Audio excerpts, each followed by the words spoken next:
আয়তনে বিশ্বের ষষ্ঠ বৃহত্তর দেশ অস্ট্রেলিয়া। পৌনে ৩ কোটি লোকের দেশটি বিশ্ব অর্থনীতিতে ২০তম অবস্থানে। ওশানিয়া অঞ্চলের দেশটিতে বাংলাদেশের রফতানি ও বিনিয়োগ সম্ভাবনার নতুন দিগন্ত উন্মোচিত হয়েছে। যৌথ বাণিজ্যে টিফা চুক্তির ফলে রফতানিতে সুবিধা পায় বাংলাদেশ। তৈরি পোশাক, হোম টেক্সট, মাছ, কাঁকড়া, পাট, চামড়া, হস্তশিল্প রফতানি হয় সে দেশে।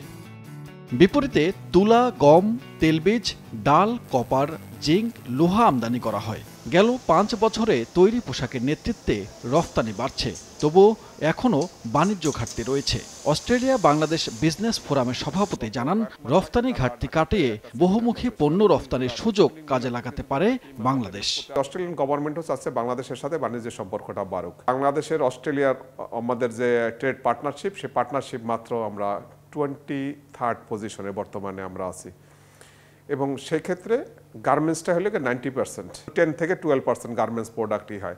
তাই এটা মার্কেটটাকে যদি আমরা ভালোভাবে কাজে লাগাতে পারি তাহলে এটা ডাবল করা সম্ভব। জুট প্রোডাক্টের ভেরি গুড মার্কেট ওখানে আছে, সাথে সাথে leather product, IT services, seasonal fruit, তারপরে হোম ফার্নিশিং। আমরা যদি পণ্যটাকে যদি প্রেজেন্ট করতে না পারি তাহলে কিন্তু যে অস্ট্রেলিয়ার যে যারা বায়ার আছে বা ইম্পোর্টার আছে তারা কিন্তু জানবে না। শুধু রফতানি নয়, বাংলাদেশে বিদেশি বিনিয়োগের 10ম দেশ অস্ট্রেলিয়া।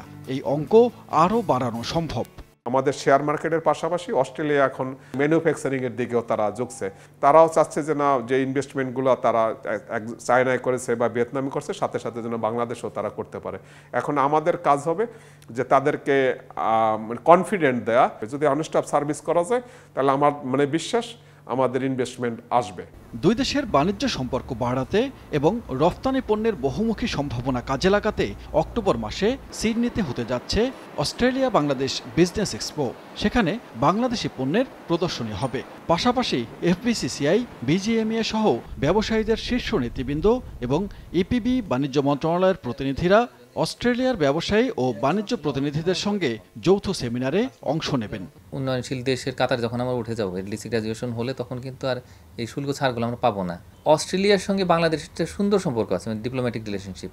তো এইটাকে কাজে লাগিয়ে আমি মনে করি যে সামনে যে একটা এক্সপো হচ্ছে, যেটা অক্টোবরে অনুষ্ঠিত হবে, তো সেইটাও একটা মাইল ফলক হিসেবে কাজ করতে পারে। এবং আমি মনে করি যে অস্ট্রেলিয়া বাংলাদেশ বিজনেস ফোরাম, সেটা এই যে বাণিজ্যিক সম্পর্ক সেটা এগিয়ে নিতে একটা গুরুত্বপূর্ণ ভূমিকা পালন করতে পারে। এই এক্সপোর্টটা বাংলাদেশের যে রপ্তানি বৃদ্ধির ক্ষেত্রে একটা গুরুত্বপূর্ণ ভূমিকা রাখতে পারে।